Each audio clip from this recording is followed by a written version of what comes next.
வணக்கம், நான் உங்க friend Jaya Srinivasan. Welcome to veggies recipe. இன்னைக்கு நம்ம வெஜ்ஜீஸ் ரெசிபி கிச்சன்ல ஒரு டீ டைம் ஸ்நாக் ரெசிபி தான் பார்க்க போறோம். வின்டர் சீசன்ல நார்த்ல வெந்தயக்கீரை அவ்வளோ நல்லா கிடைக்கும்.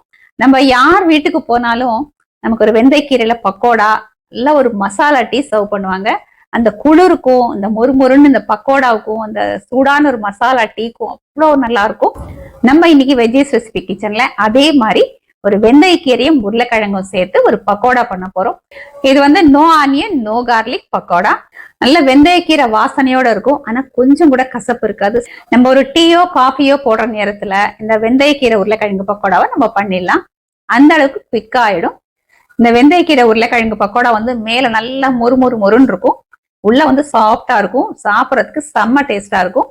ஃபர்ஸ்ட் டைம் சேனலை பாக்குறீங்கன்னா ப்ளீஸ் சப்ஸ்கிரைப் பண்ணுங்க. பெல் ஐக்கானை கிளிக் பண்ணி ஆல் ஆப்ஷன் கொடுத்துட்டீங்கன்னா நான் போடக்கூடிய எல்லா வீடியோஸும் குவிக்கா உங்களுக்கு ரீச் ஆகும். வாங்க ஈஸியா இந்த கிறிஸ்பி அண்ட் டேஸ்டியான மேத்தி பக்கோடா எப்படி பண்றதுன்னு பார்க்கலாம். குஜராத்ல இந்த பக்கோடாவை மேத்தி பட்டாட்டானு பக்கோடா அப்படிம்பாங்க. பட்டாட்டா அப்படின்னா உருளைக்கிழங்கு. அதே மற்ற ஸ்டேட்ஸ்ல ஹிந்தி பேசுறாங்களே ஆலு மேத்தி பக்கோடா அப்படிம்பாங்க. ஆலுன்னா உருளைக்கிழங்கு, மேத்தினா வெந்தயக்கீரை. நம்ம வெந்தயக்கீரை உருளைக்கிழங்கு பக்கோடா அப்படி சொல்லலாம். ஒரு பஞ்ச் வெந்தயக்கீரை எடுத்துட்டு இருக்கேன். இந்த கீரையெல்லாம் 5 எடுத்துட்டு நல்லா வாஷ் பண்ணிட்டு தண்ணியை ட்ரெயின் பண்ணிக்கணும். அதுக்கப்புறம் இதை பொடி பொடியா நம்ம கட் பண்ணி எடுத்துக்கணும். கிளீன் பண்ணி பொடியா கட் பண்ண வெந்தயக்கீரை 1 கப்பு இந்த பவுல்ல சேர்த்துக்கலாம். 1 கப்பு பொடியா கட் பண்ண கொத்தமல்லி. நம்ம வெந்தயக்கீரை கொத்தமல்லி அளந்து எடுத்து அதே கப்ல 1 கப்பு கடலை மாவு, 1/4 கப்பு அரிசி மாவு, தேவையான அளவு உப்பு, 1/4 டீஸ்பூன் மஞ்சள் பொடி, 1 டீஸ்பூன் மிளகாய் பொடி, 1/2 டீஸ்பூன் ஜீரகம். ஜீரகத்துக்கு பதிலாக ஓமம் கூட சேர்த்துக்கலாம். 1 இன்ச்சு இஞ்சி தோல் சீவிட்டு கிரேட் பண்ணி வச்சிருக்கேன். இந்த சைஸ்ல இருக்கிற உருளைக்கிழங்கு தோல் சீவி எடுத்துக்கணும். இந்த மாதிரி கிரேட்டர் எடுத்துக்கிட்டு இந்த பெரிய ஹோல்ஸ் இருக்கு இல்லையா, இதுல நம்ம அந்த உருளைக்கிழங்கு கிரேட் பண்ணிக்கணும். அடியில இந்த மாதிரி பவுல்ல தண்ணி வச்சுக்கணும். நம்ம கிரேட் பண்றது டைரக்டா தண்ணியில விழுந்துரும். அப்பதான் உருளைக்கிழங்கோட கலர் மாறாம இருக்கும். பாருங்க, இந்த மாதிரி தண்ணியில விழுந்துரும். இதை ஃபுல்லா நம்ம கிரேட் பண்ணி எடுத்துக்கலாம்.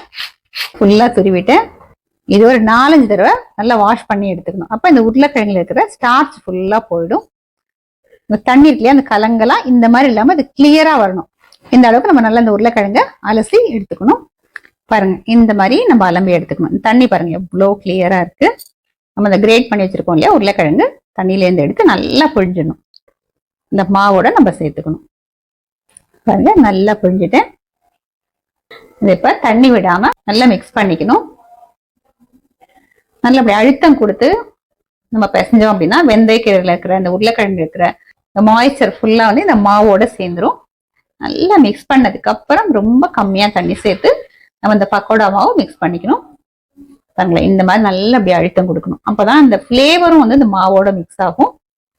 பாருங்க, மாவு நல்லா மிக்ஸ் பண்ணியாச்சு. நம்ம தண்ணியே சேர்க்காம இருக்கிற மாய்ஸ்சர்லயே இந்த அளவுக்கு நம்ம மிக்ஸ் பண்ணிருக்கோம்.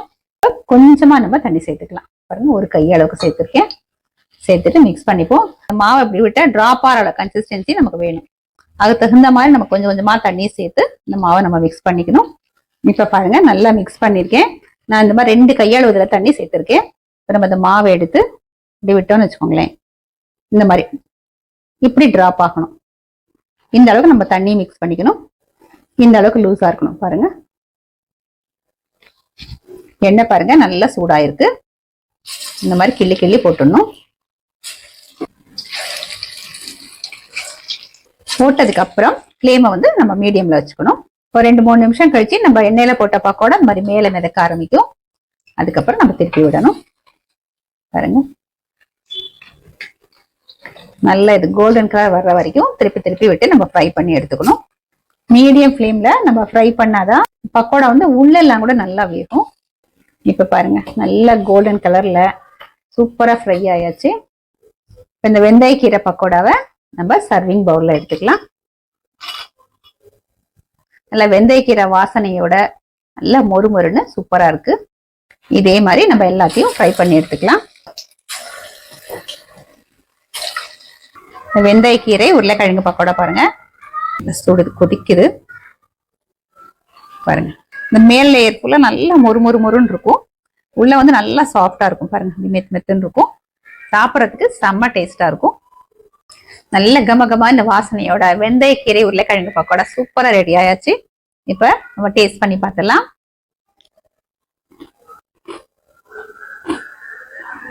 ஃபர்ஸ்ட் கிளாஸா இருக்கு.